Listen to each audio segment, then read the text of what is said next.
जी नमस्कार। आज हम पढ़ेंगे एक कि भाई सरकार को इनकम कहाँ से आती है, जो पब्लिक इनकम होती है वो कहाँ से प्राप्त होती है। सार्वजनिक आय पढ़ेंगे कि सरकार को पब्लिक इनकम कहाँ से प्राप्त होती है।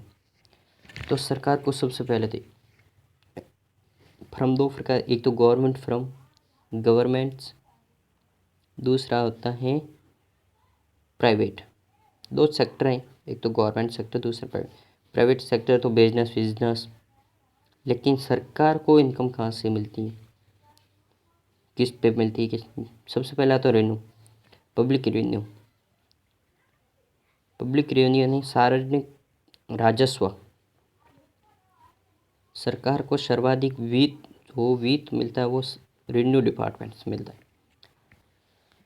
जो इसमें सरकार, जैसे इसमें अपन की सरकार को वो आय जो सरकार को धन में प्राप्त होती है, जैसे किसी पे आपने सुना होगा टैक्स, रेवेन्यू में भी टैक्स है,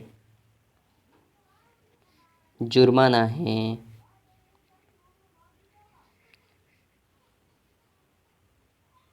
कहीं शुल्क है।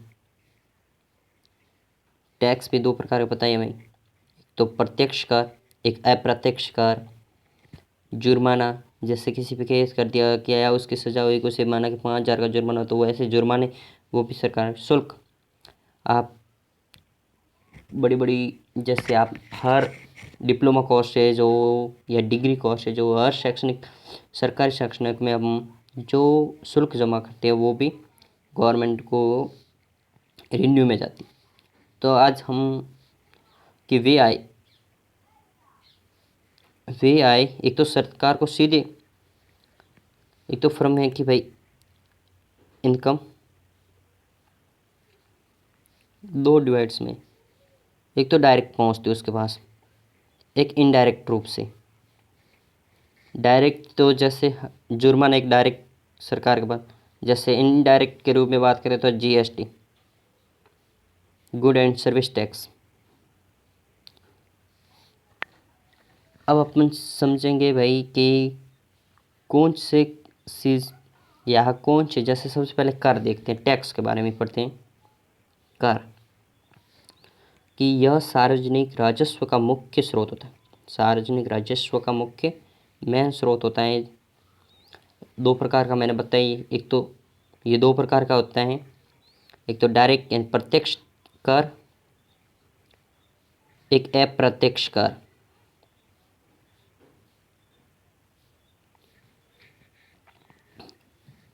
ये प्रत्यक्ष कर ऐसा टैक्स होता है जो जिस व्यक्ति पर लगाया जाता है उसको ही उसका भुगतान करना पड़ता है। जैसे प्रत्यक्ष तो सीधा कर टैक्स है कि जिस पर लगाएगा उसको सीधे को, या दूसरे शब्दों में कहें तो इसका कराघात वह करापात एक ही व्यक्ति होता है। ये तो जिस व्यक्ति पर लगाया जाता है उसी को उसका भुगतान पर, जैसे राम पर टैक्स है, अब तो इसका राम को ही भुगतान। जैसे अपन की बात करें तो हम प्राय ब्याज देते हैं, वो इसी के अंदर आते टैक्स के। और अप्रत्यक्ष इनडायरेक्ट टैक्स, ये टैक्स वह टैक्स होता है जिसमें कराघात व करापात एक व्यक्ति नहीं होती, जिसमें अलग अलग व्यक्ति पर, जैसे आप जीएसटी एक देख लें, इसके उदाहरण है जीएसटी ने एनएटी जीएसटी एंड अदर कई प्रकार के टैक्सेस। अब देखिए आप कि भाई किस प्रकार ये किसी फर्म पे लगते हैं। जैसे आप ये एक फर्म पे लगते हैं, जैसे जीएसटी, आप बिजनेस कर रहे हो, अब बिजनेस करने वाला व्यक्ति अलग है, और ये टैक्स किस पे लगता है कि उसकी कंपनी पे, इसका भुगतान कंपनी को टैक्स देना पड़ता है या उस फर्म को देना।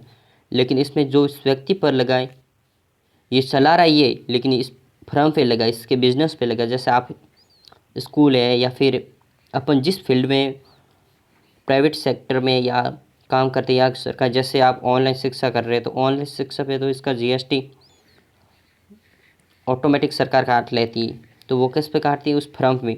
लेकिन जो सिंपल डायरेक्ट टैक्स होता है वो जैसे इस व्यक्ति पर लगा, माना कि ये व्यक्ति पर लगा तो इसको ही इसका भुगतान करना पड़ता है। लेकिन इनडायरेक्ट टैक्स जैसे जीएसटी एंड नेट ये टैक्स हैं, ये इसका फर्म है या फिर ये इस व्यक्ति का है, तो ये फर्म पे टैक्स लगेगा, इस व्यक्ति पर इसका कोई आधिपत्य नहीं होता है, दोनों अलग अलग होते हैं। ये इसका कराघात, ये इसका करापात, एक व्यक्ति नहीं होते हैं। अब टैक्स क्या होता है वो समझ लें। टैक्स एक अनिवार्य भुगतान होता है जो जिस व्यक्ति पर लगाया जाता है उसे ही अनिवार्य रूप से इसका भुगतान करना पड़ता है। लेकिन अनिवार्य भुगतान बदले में कोई भी प्रतिफल नहीं दिया जाता है कि भाई अगर आपका डायरेक्ट टैक्स है तो उसको आप एक्सचेंज कर सकते, बिल्कुल नहीं कर सकते, बिल्कुल अपन नहीं कर सकते हैं। अगर इस व्यक्ति को टैक्स है तो इस व्यक्ति को ही देना पड़ेगा। लेकिन अगर फर्म है जैसे जीएसटी, इनडायरेक्ट टैक्स को आप एक्सचेंज कर सकते हो बट टैक्स को नहीं कर सकते हैं, उसको उसका भुगतान करना ही पड़ेगा। जैसे इनकम टैक्स, आईटी। अब दूसरे के मैंने बताया था फीस या शुल्क। हम जो हम शुल्क अदा करते हैं या संस्थान कोचिंग में हम जहाँ पढ़ते हैं वो सरकार के खजाने में जाती है। यानी इसका सीधे शब्दों में कहे तो शुल्क सरकार को प्राप्त होने है और शुल्क उन व्यक्तियों द्वारा भुगतान किए जाते हैं जो सरकार द्वारा दी जाने वाली विशिष्ट सेवाओं का लाभ उठाते हैं। उदाहरण के लिए सरकारी संस्थान में जैसे स्टूडेंट पढ़ रहा है तो वो इसका सीधा लाभ हो रहा है। स्वास्थ्य में जैसे आप मेडिकल करें गवर्नमेंट कॉलेज या किसी से तो अपन उसको सीधे से अपन को लाभ मिल रहा है। या आप कोई डिग्री कोर्स कर रहे हो, डिप्लोमा कर रहे हो उसके प्रति। दूसरा आता है लाइसेंस फीस, बिल्कुल सही, लाइसेंस फीस या लाइसेंस शुल्क। जब हम लाइसेंस बनाते हैं उसके अंदर रजिस्ट्रेशन फीस होती है, परमिट फीस होती है, बंदूक लाइसेंस फीस होती है, गाड़ी फीस, सभी के लाइसेंस, नाना प्रकार के लाइसेंस, 2 व्हीलर 4 व्हीलर, हम सभी की जो फीस होती है वो सरकार के पास में पहुंचती है।